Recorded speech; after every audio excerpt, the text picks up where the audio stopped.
አክሊሉ እኮ የበኩር ልጄ ነው ቆንጆ ልጄ ምን ለማለት ፈልገሽ ነው ይቅርታ ቴቴ አይውልሽ ትሰሚኛለሽ በልጄ ለመጣብኝ እኔ ክፉ ሴት ነኝ እንዲች ብላችሁ ስለ ልጄ ስም አንድ ነገር እንዳታነሱ እሺ ቴቴ እቴቴ ያቺ ቤት ያለችው ልጅ የት ሄዳ ነው ድምጿም ጠፋ እኔ ምን አውቃለሁ ብለሽ ነው ልጄ ከነበረችበት ክፍል አስወጥቶ ወደዛ ዳር ወስጃታለሁ አለ እዛ ዳር እንዳው ታሳዝናለች ይሄኔ እኮ እናት ይኖራታል እብድስ ብትሆን የሰው ልጅ አይደለች እንደው ዝም ብሎ ሰው ይታሰራል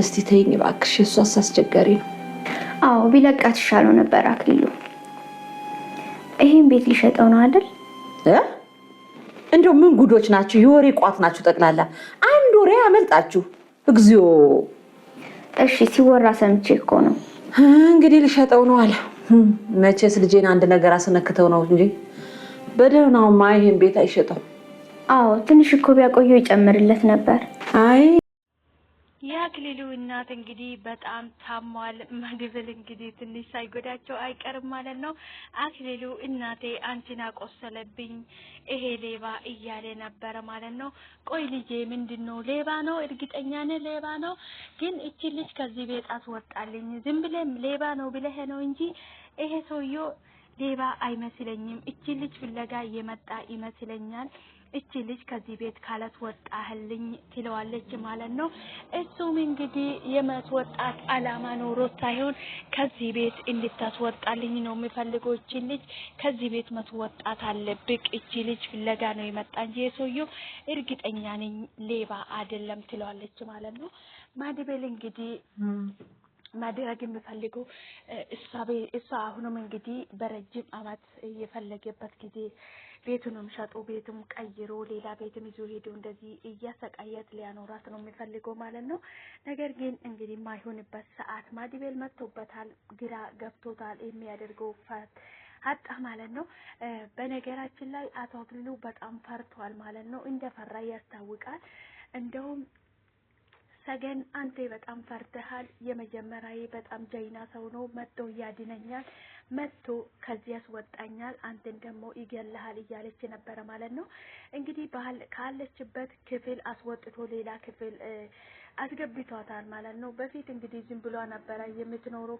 ፍራሽ ላይ እየተኛች አሁን ግን ሌላ ክፍል ውስጥ አስገብቶ እጁንም ወደ ኋላ አስሯል እግሩንም አስሮ አሁንም እንግዲህ በሻርብ አስሮታል ማለት ነው በጣም ማድበልን በጣም ፈርቶታል አክሊሉ እንግዲህ ፈርተሃል ታስታውቃለህ አክሊሉ እያለች ነበር ማለት ነው ሰገን እሱ እንግዲህ እኔ እኮ ጀይና ወንድ በጣም ደስ ይለኛል ከኔ ጋር የሚጋጠም ወንድ በጣም ነው የሚመቸኝ እያለ ነበር ማለት ነው በነገራችን ላይ አክሊሉ እንደዚሁ ያስታውቃል በጣም ፈርቶታል ለመርዙ ደግሞ ማድበል አክሊሉ ቤት ውስጥ የለም ብለ ጥራ እያለው ነበር ማለት ነው እስከ 3 ቀን ድረስ አንተ እሱን እዚህ አምጥቶ እዚህ ከኔ ጋር ካላገናኘ ይገለዋለሁ ብሎታል ለመርዙ ማለት ነው መርዙ እንግዲህ ኤፍራታ አንተ ቆይ ማድበልን ከላክሊሉ ጋር አሳልፈ ልሰጠው ነው ትለዋለች ማለት ነው አዎ ምንም አማራጭ የለኝም ሲፈልጉ ይገዳደሉ እያለ ነበር ማለት ነው ነገር ግን ኤፍራታ አርፈ ብትቀመጥ ይሻልሃል ዋጋ ያስከፍልሃል ይሄ ነገር ብትተው ይሻልሃል እያለች ነበር ማለት ነው መርዙ እንግዲህ በጣም ፈርቷል የሚያደርገው ነገር አጥቷል አክሊሉ እንግዲህ አንዴ ከያዘ ስለማይለቀው በጣም ፈርቶታል ማለት ነው ሰላም ውድና የተከበራችሁ የኔ ውድ ቤተሰቦች እንደናችሁ ደህና ናችሁ ወይ እኔ ያለው ፈጣሪ የተመሰገነ ይሁን እናንተም በያላችሁበት ቦታ ሰላማችሁ ይዛልኝ ፈጣሪ ከክፉ ነገር ሁሉ ይጠብቀን ሰላም ለሀገራችን እንኳን ወደ ቤቴ በሰላም መጣችሁ ሼር ላይክ ሰብስክራይብ በማድረግ ወደ ቤቴ ቀላቀሉ ቤተሰብ ሁኑ ወዳችሁ ፈቅዳችሁ ስለምትከታተሉኝ ከልብ አመሰግናለሁ ፈጣሪ ያክብርልኝ ሰላም ለሀገራችን ውድ ቤተሰቦቼ እንኳን በድጋሚ ወደ ቤቴ በሰላም መጣችሁ ቪዲዮን ሲታዩ ላይክ አድርጉልኝ ከእናንተ የሚጎል ነገር የለምና የሚሰራውን ሰው ሲነበረታታ ለኛም ደስታ ይሰጠናል እንጂ ምንም እንጎዳበት ነገር የለም ማለት ነው ሰላማችሁ ይብዛልኝ ፈጣሪ ከክፉ ነገር ሁሉ ይጠብቀን ወጥቶ ከመቅረት ይጠብቀን። የልባችሁን ምሻት ፈጣሪ ከኃጢአት ውጪ ይፈጽምላችሁ። ውድ ሀገሬ ልጆች ሰላማችሁ ይብዛልኝ። ተገን እንግዲህ ስቃያው እንደቀጠለ ነው ማለት ነው። የአክሊሉ እናት እንግዲህ በጣም ተጎድታለች። ምክንያቱም ማድበል አንቋት ነበረ። አንቋት ነው እንግዲህ ሲተስቸግረው አንቋት ነው እንግዲህ እንድትቀመጥ ያደረጋት ማለት ነው። በዛ መሀል እንግዲህ እግዚአብሔር አወጣት እንጂ ማድበል እንግዲህ ወደ አክሊሉ የወረወረበት ሰዓት በኃይለኛ በጥይቱ ቢመጣ ኖሮ ገሏት ነበረ ማለት ነው።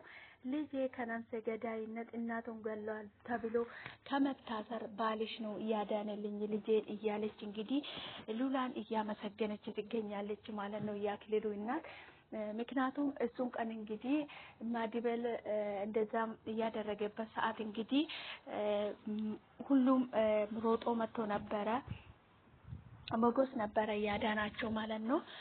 ነገር ግን እናትየው እንደዛ በወደቀችበት ሰዓት እናትየውን ትቶ ማድበልን ሊያራሩጦ ነበረ የሄደ። ማድበል እናቱን ይወዳታል። ነገር ግን እሱን ለመያዝ ነበረ ሲሮጥ ነበረ ማለት ነው።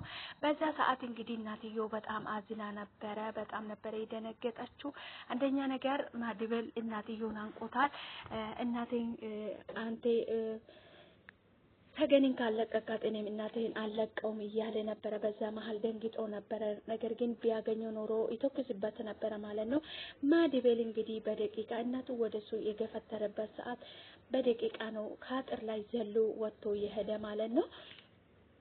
ማድበል እንግዲህ አሁን አላማ ምንም አይደለም፣ ሰገኒን ከዛ ቤት ለማስወጣት ነው የሚፈልገው ማለት ነው። አክሊሉ በጣም ፈርዶታል። ማድበል እንግዲህ ወደ ፖሊስ ጣቢያ ሄዶ እሷ ሰገን ሞታለች ተብሎ በጣም ረጅም አመት ታስሮ ነበረ።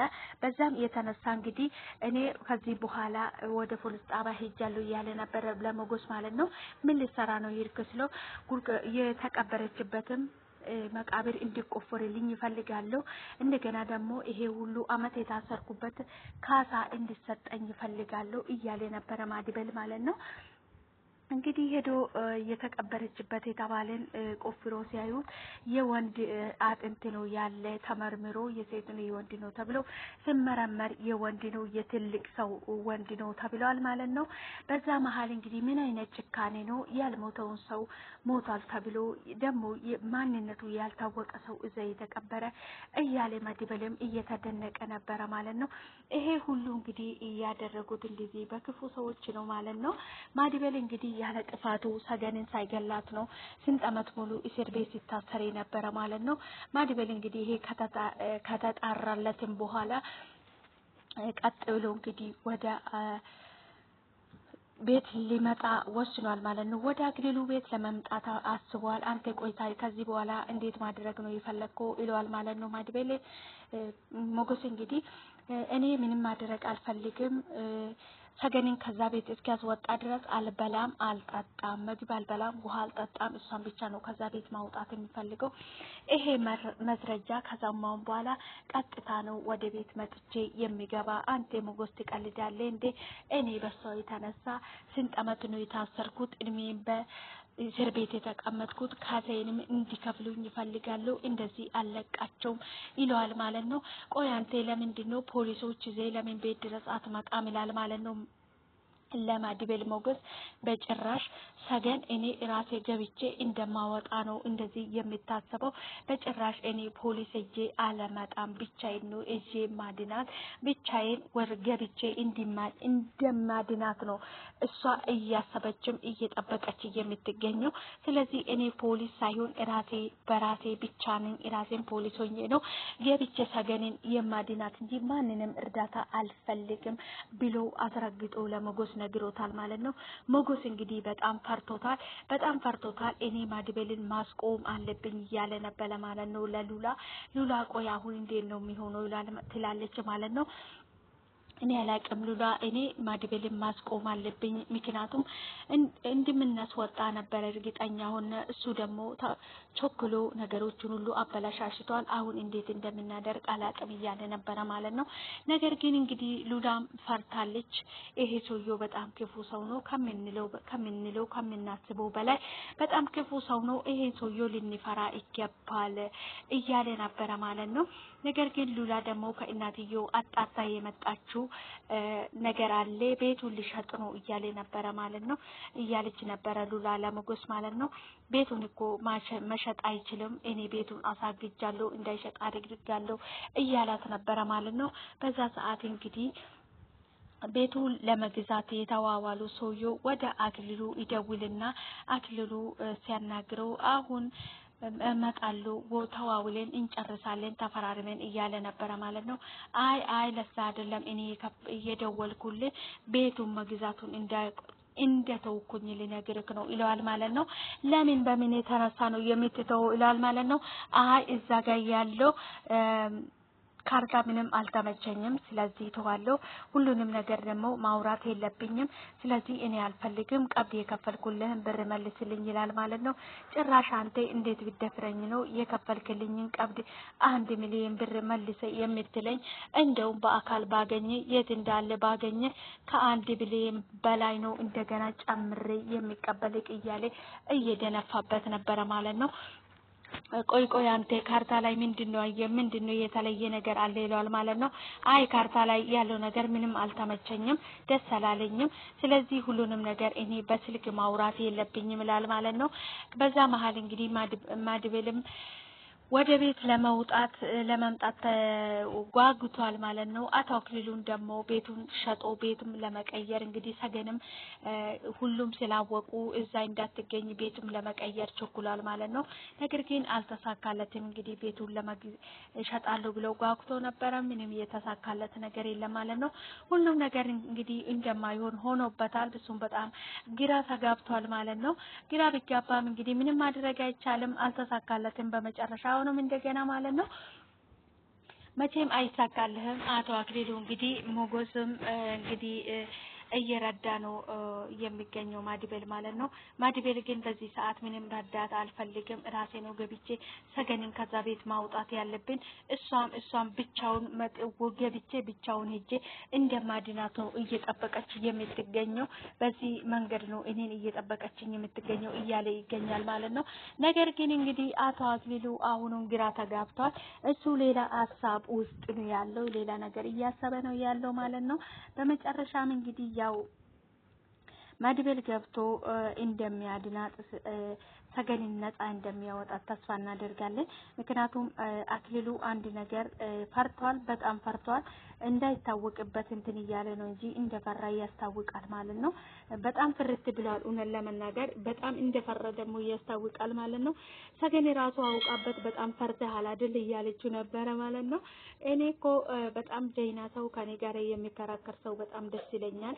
እንደውም ጥሩ ነውና መጥቶ ይግጠመኝ ማን እንደሚያሸንፍ እናያለን እኔ ደግሞ ጠንካራና ጎበዝ ሰው ከኔ ጋር የሚከራከር ሰው በጣም ደስ ይለኛል እኔ ልፍስፍስ የሆነ ሰው አይመቸኝም ይላል ለሰገን ማለት ነው ሰገን ለምንድነው የፈራክ በጣም ፈርተሃል እሱ ከመጣ አንተን ይገልህና እኔን ይዞኝ ይወጣል እያለችው ነበር ማለት ነው አቶ አክሊሉ እንግዲህ ለመናገርም ፈርቶታል ነገር ግን በጣም እንደፈራ ያስታውቃል ማለት ነው እናትየው እንግዲህ እቺ ሴትዮ ልጅ ከዚህ ቤት አስወጣልኝ ይሄ ሰውየው የመጣ ሰራቂ ሳይሆን ለመስረቅ ሳይሆን እቺ ልጅ ፈልጎ የመጣ ሰው ነው እያለችው ነበር ማለት ነው አቶ አክሊሉ ነገር ግን ሌባ ነው እናቴ አቴትዬ ሌባ ነው እያላት እንግዲህ ከዚህ ቤት እንዳትወጪ የሆነ ቦታ ደርሼ እመጣለሁ እያላት ነበር ማለት ነው እሺ ቤቱን በደንብ ዘጋግተህ ሂድ እያለችው ነበር ማለት ነው እናትየው እንግዲህ ብቻቸው ሲሆኑ ሉላን ጠርተው ምግብ አብሮ እየበሉ ነበር ማለት ነው ሉላ እንግዲህ የሆነ ነገር ስታወራ ራሳቸው አዎ እንዲህ ነው ስትለው አንቺ እንዴት እንደዚህ ትያለሽ እያሉ እንግዲህ ሉላን ሰላም እያሳቀቀች ነበር ማለት ነው የአክሊሉ እናት ራሱ ኮሚክ የሆኑ እናት ናቸው ማለት ነው እንግዲህ ድራማው በጣም ደስ የሚል ድርበን ጠልጣይ የሆነ ድራማ ነው ማለት ነው ውድ ቤተሰቦቼ በድጋሚ እንኳን ወደ ቤቴ በሰላም መጣችሁ ሼር ላይክ ሰብስክራይብ በማድረግ ወደ ቤቴ ይቀላቀሉ ቪዲዮ ሲታዩ ላይክ አድርጉልኝ ማለት ነው ሰገን ድራማ እንግዲህ እጅግ በጣም አስገራሚና ልበን ጠልጣይ የሆነ ምርጥ ድራማ ነው ማለት ነው በጉጉት የምንጠብቀው ድራማ ነው እውነት ለመናገር ሰገን እንግዲህ በጣም ረጅም አመት ቤት ውስጥ ታስራ ስትሰቃይ የኖረች ልጅ ናት በጣም ነው የምታዛዝነው ማለት ነው እውነት ለመናገር በጣም ተዛዝናለች ሰገን ማለት ነው ያው እንግዲህ ማዲበል አንድ ነገር አደርጋለሁ ብሎ ወደ ኋላ አይመለስም። ሰገንን ከዛ ቤት በነፃ እንደሚያወጣ ተስፋ እናደርጋለን ማለት ነው። ደስ የሚል ነገር ማዲበል እንግዲህ የሆነ ነገር ጀምሮ መቶ አይፈልግም ማለት ነው። እስከ መጨረሻ ድረስ የሚታገል ወንድ ነው እንጂ አንድ ነገር ጀምሮ የሚተው ወንድ አይደለም ማለት ነው። ሰላማችሁ ይብዛልኝ ውድ ቤተሰቦች።